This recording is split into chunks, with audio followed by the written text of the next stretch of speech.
ರಾಜ್ಯದಾದ್ಯಂತ ಈ ಹಿಂದೆ ಧಾರಾಕಾರ ಮಳೆಯಾದಾಗ ಹಲವು ಅವಾಂತರಗಳು ಕೂಡ ಸೃಷ್ಟಿಯಾಗಿತ್ತು. ಈಗ ವಿಜಯಪುರದ ಸರದಿ.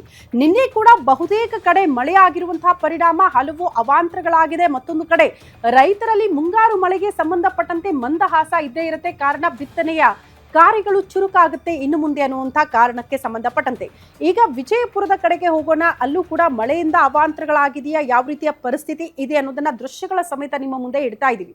ನಿನ್ನೆಯೂ ಕೂಡ ಧಾರಾಕಾರ ಮಳೆಯಾಗಿರುವಂತಹ ಪರಿಣಾಮ ಹಲವು ಅವಾಂತರಗಳು ಸೃಷ್ಟಿಯಾಗಿರೋದು. ಇದು ವಿಜಯಪುರದ ದೃಶ್ಯಗಳನ್ನ ತಾವೀಗ ಗಮನಿಸ್ತಾ ಇದ್ದೀರಿ. ಒಂದ್ ಕಡೆ ರೈತ ವಲಯದಲ್ಲಿ ಸಂತಸ, ಮತ್ತೊಂದು ಕಡೆ ಜನಸಾಮಾನ್ಯರಿಗೆ ಆತಂಕದ ವಿಚಾರ.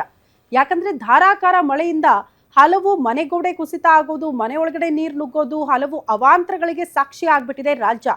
ಸೊ ವಿಜಯಪುರದಲ್ಲೂ ಕೂಡ ಮತ್ತೊಂದು ಆ ರೀತಿಯ ಘಟನೆ ನೋಡೋದಕ್ಕೆ ಸಿಗ್ತಾ ಇದೆ.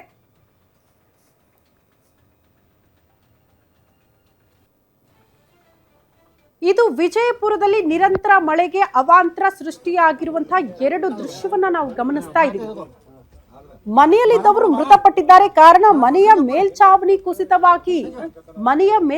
ಕುಸಿತವಾಗಿ ಗೃಹಿಣಿ ಮೃತಪಟ್ಟಿದ್ದಾರೆ.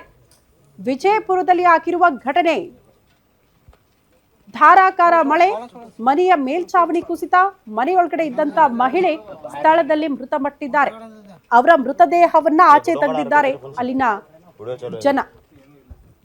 ನೋಡಿ, ಇಷ್ಟೆಲ್ಲ ಅವಾಂತರಗಳಾಗತ್ತೆ, ಜೊತೆಗೆ ಸಾವು ನೋವು ಆಗ್ಬಿಡುತ್ತೆ. ಹಾಗಾಗಿ ಮಳೆ ಆದಂತ ಸಂದರ್ಭದಲ್ಲಿ ಈ ಶಿಥಿಲಾವಸ್ಥೆಯಲ್ಲಿ ಇರುವಂತಹ ಮನೆಗಳು ದಯವಿಟ್ಟು ತಮ್ಮ ಸುರಕ್ಷತೆಯನ್ನ ಕಾಪಾಡಿಕೊಳ್ಳಿ ಅಂತ ಅಷ್ಟೇ ಹೇಳೋದು. ಬೇರೆ ಸ್ಥಳಗಳಿಗೆ ಸ್ಥಳಾಂತರ ಆಗೋದು, ಮತ್ತೊಂದು ಕಡೆ ಎಲ್ಲಾದ್ರೂ ವ್ಯವಸ್ಥೆ ಮಾಡ್ಕೊಳ್ಳೋದು, ಇಂತಹ ಕೆಲಸಗಳಾಗಬೇಕು. ಜನಪ್ರತಿನಿಧಿಗಳೇ ಮಾಡ್ಕೊಡ್ಬೇಕು, ಯಾರೋ ಸಹಾಯಕ್ಕೆ ಬರಬೇಕು ಅಂತ ದಯವಿಟ್ಟು ನಿರೀಕ್ಷೆ ಮಾಡಬೇಡಿ. ಜೀವ ಹೋದಾಗ ಮಾತ್ರ ಕೆಲವರು ಬರ್ತಾರೆ. ಜೀವ ಹೋಗೋ ತನಕ ನಿಮ್ ಸಹಾಯಕ್ಕೆ ಯಾರು ಬರಲ್ಲ. ನಿಮ್ ಜೀವಕ್ಕೆ ನೀವೇ ಗ್ಯಾರಂಟಿ. ಹಾಗಾಗಿ ನೋಡಿ, ಶಿಥಿಲಾವಸ್ಥೆಯಲ್ಲಿದ್ದ ಮನೆ ಗೊತ್ತಿಲ್ಲ, ಬಟ್ ಮನೆಯ ಮೇಲ್ಚಾವಣಿ ಕುಸಿತ ಆಗಿ ಮನೆಯಲ್ಲಿದ್ದಂತ ಮಹಿಳೆ ಮೃತಪಟ್ಟಿದ್ದಾರೆ. ಅಲ್ಲಿನ ಜನ ಆ ಮಹಿಳೆಯ ಮೃತದೇಹವನ್ನ ಹೊರ ತೆಗೆದಿರೋದು, ಆ ಅವಶೇಷದಡಿ ಸಿಲುಕಾಕಿಕೊಂಡಿತ್ತು ಮೃತದೇಹ, ಅದನ್ನ ಆಚೆ ತೆಗೆದಿದ್ದಾರೆ.